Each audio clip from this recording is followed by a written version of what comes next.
সর তুই এখান থেকে, নাহলে প্রয়োজনে তোরও মেরে ফেলাম আমি। সর।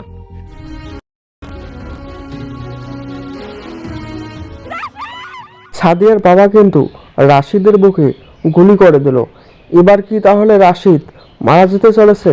কি হতে চলেছে জান তুমি প্রাণ তুমি এই ভিডিওটির 2 নম্বর পর্বে, এবং জান তুমি প্রাণ তুমি এই ভিডিওটির 2 নম্বর পর্বটি কবে আসতে চলেছে, সবার আগে দেখতে কি কাজ করতে হবে সবকিছু বিস্তারিতভাবে জানতে পারবেন আজকের এই ভিডিওটির মাধ্যমে। তাই অবশ্যই আজকের এই 1.5 থেকে 2 মিনিট ভিডিওটিকে মোটো অবহেলা না করে শুরু থেকে শেষ পর্যন্ত মনোযোগ সহকারে দেখতে থাকুন। রাশিদ কিন্তু যখন সাদিয়ার ওখানে যায় তখন কিন্তু সাদিয়া রাশিদকে অপমান করে, রাশিদের গলায় জুতার মালা পরিয়ে দিয়ে সেখান থেকে অপমান করে তাড়িয়ে দেয়।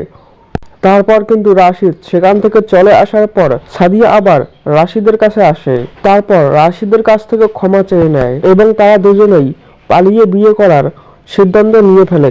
আর যখনই তারা যেতে যাচ্ছিল তখনই কিন্তু সাদিয়ার বাবা সেখানে উপস্থিত হয় আর সাদিয়াকে সেখান থেকে নিয়ে গিয়ে রাশিদের বুকে কিন্তু গুলি করে দেয়।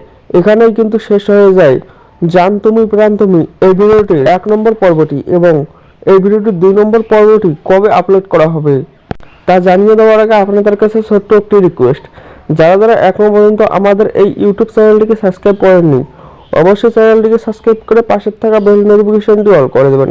তাহলে যখনই আমরা এইরকমই নাটকের আপডেট এই চ্যানেলে আপলোড করব সঙ্গে সঙ্গে আপনার ফোনে নোটিফিকেশন চলে আসবে, আপনারা সঙ্গে সঙ্গেই দেখে নিতে পারবেন। জান তুমি প্রাণ তুমি এই ভিডিওটির 2 নম্বর পর্বটি আপনারা দেখতে পারবেন 7 থেকে 14 দিনের মধ্যে সিডি চয়েস এক্সপ্রেস এই ইউটিউব চ্যানেলে। আশা করতেছি আপনারা বুঝতে পেরেছেন। আজকের ভিডিওটি এই পর্যন্তই, দেখা হচ্ছে পরবর্তী কোনো নতুন ভিডিওতে। ততক্ষণ সবাই ভালো থাকবেন, সুস্থ থাকবেন, টেক কেয়ার।